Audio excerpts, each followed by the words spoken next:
Fala, minha galera, sejam todos muito bem-vindos mais uma vez ao canal Espaço da Bola. Alagoas em Foco no ar aqui para a gente conversar sobre o nosso estado, que inclusive no dia de hoje celebra a sua emancipação política, né? Então, queria dar aqui os parabéns ao nosso estado de Alagoas, 204 anos, né? Parabéns a todos nós alagoanos, a todo o nosso povo, aos nossos clubes também, né? Já que somos um canal voltado ao futebol, temos que parabenizar também o nosso futebol. E estamos aqui para falar um pouco dessa fase aí do Campeonato Brasileiro da Série B, como é que vem CSA e CRB para essa sequência.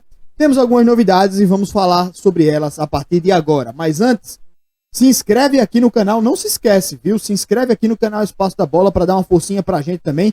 E nesse vídeo aqui, você desce um pouquinho a tela e dá o joinha aqui, beleza? Pra gente ficar cada vez mais forte aqui na plataforma do YouTube, galera.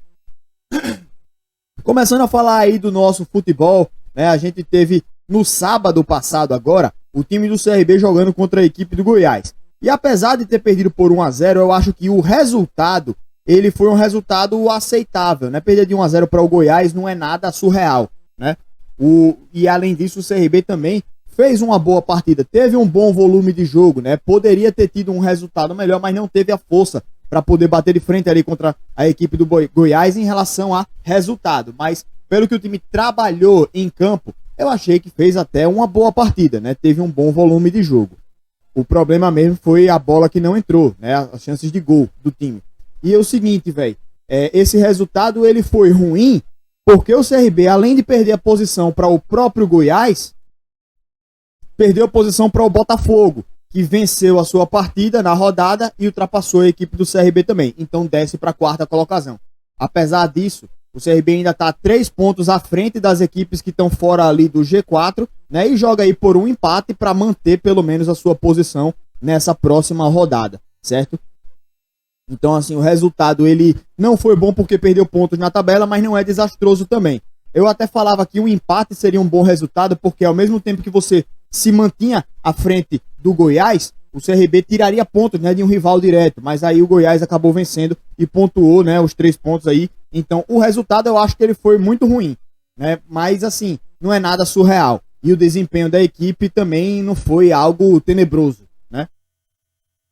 Pulando para os próximos jogos, gente, a gente teve até um grande intervalo aí nas partidas da equipe do CSA, que ainda não joga desde terça-feira passada, né? Jogou no dia do seu aniversário o CSA e teve um descanso longo aí, só vai jogar no sábado, mas hoje a gente já tem mais uma partida do CRB contra a equipe do Vasco, às 7 horas da noite. E aí o CRB precisa pontuar nessa partida aí contra o Vasco, né? O Vasco tem a chegada agora do Fernando Diniz e eu tô muito curioso para ver como esse time do Vasco vai jogar com o Fernando Diniz. Eu vou acompanhar essa partida aí. Meu palpite para esse jogo, CRB e Vasco, eu acho que até um empate, velho. Aí um empate também é um bom resultado aí para a equipe do CRB, porque se mantém no G4, né? Mas um bom resultado mesmo seria uma vitória. Só que eu acho que quando chega um treinador novo assim como o Fernando Diniz, por exemplo, ele bota algumas coisas em prática e às vezes acaba que melhora um pouco o time. Bora ver como é que rola, né? Hoje vai ser um jogo bem interessante de se acompanhar. E o CSA joga no sábado contra a equipe do Londrina, às 4h30 da tarde. O CSA que vem num momento muito complicado, né? Teve todo esse tempo aí para realizar treinamentos, para se readequar para esse jogo, para recuperar atletas que estavam sem condições de jogo.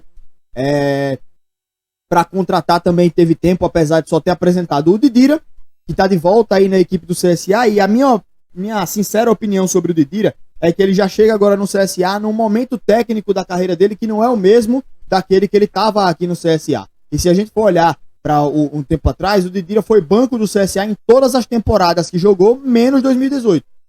E no começo de 2016, né? No Alagoano de 2016 ele era titular, mas na Série D ele foi banco.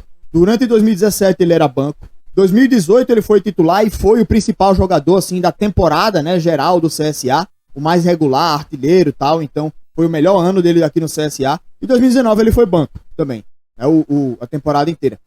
Então, assim, ele agora foi para o Santa, foi dispensado do Santa, foi para o Brasiliense, estava no banco do Brasiliense, o CSA foi buscar um cara que é uma grande referência para o clube. Chega para ser um dos líderes, mas só só que eu acho que mais motivacional do que para mudar o CSA de patamar técnico, né? Ele pode dar uma injeção de ânimo? Pode, tomara que dê. E hoje, eu acho até que ele briga para ser titular, porque quais são as opções que o CSA tem? Marco Túlio, Ailon, o Iago, o Reinaldo, né? São jogadores que não renderam ainda, que não mostraram potencial para ser titular. E o Didira, se chegar aqui, velho, se esforçar, se pelo menos correr e tal, se dedicar pela equipe, pode ser até que ele consiga uma vaguinha nesse time. Por que não? Tomara, né? Vamos torcer aí pelo time do CSA. Só que nessa próxima partida contra o Londrina, já entra em campo desesperado, né? Não é desesperado, mas preocupado. Eu sempre falo disso, né? Que o CSA tá numa situação preocupante.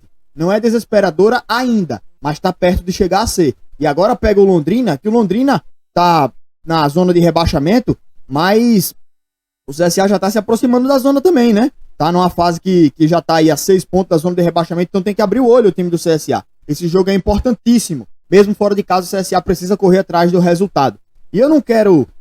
eu sempre falo isso, né? Que toda vez que eu dou palpite, eu tô zicando o time, mas quando eu não dou palpite, o time perde do mesmo jeito, então a culpa não é minha, a culpa é do time, né? Então, na moral, eu apostaria até no CSA nesse jogo aí, até porque chega o Didira, ele chega querendo mostrar vontade, né? E eu acho que, pelo menos que ele não seja o diferencial da equipe, eu creio que o time entre nesse jogo mais animado e pra conseguir um resultado aí pra tirar o time dessa situação. E seguindo aí, né, nas próximas partidas, o CRB joga contra o Brasil de Pelotas na terça-feira. Se o CRB perde para o Vasco, e dependendo dos resultados da rodada, entra em campo bastante pressionado, né? Se vencer o Vasco, entra em campo num patamar de mais tranquilidade, entra mais de boa, né? Se empatar, também fica naquela preocupação de poder sair do G4, né? E dependendo de todas essas situações aí, o CRB entra nesse jogo pressionado ou não. Mas de todo jeito, é um jogo para o CRB ganhar, certo? Tem que ganhar esse jogo aí contra o Brasil de Pelotas. Se perder ponto, né? Um empate já é um mau resultado pela má fase do Brasil de Pelotas. Então, nesse jogo aí eu aposto no CRB. E pra gente fechar aqui o vídeo de hoje, um pouco mais curto realmente, né? A gente vai falar agora da classificação. Como é que tá o CRB? Tá em quarto colocado dentro do G4, 40 pontos. E o Avaí e o Guarani tem 37. Ambos estão aí na quinta e sexta colocação.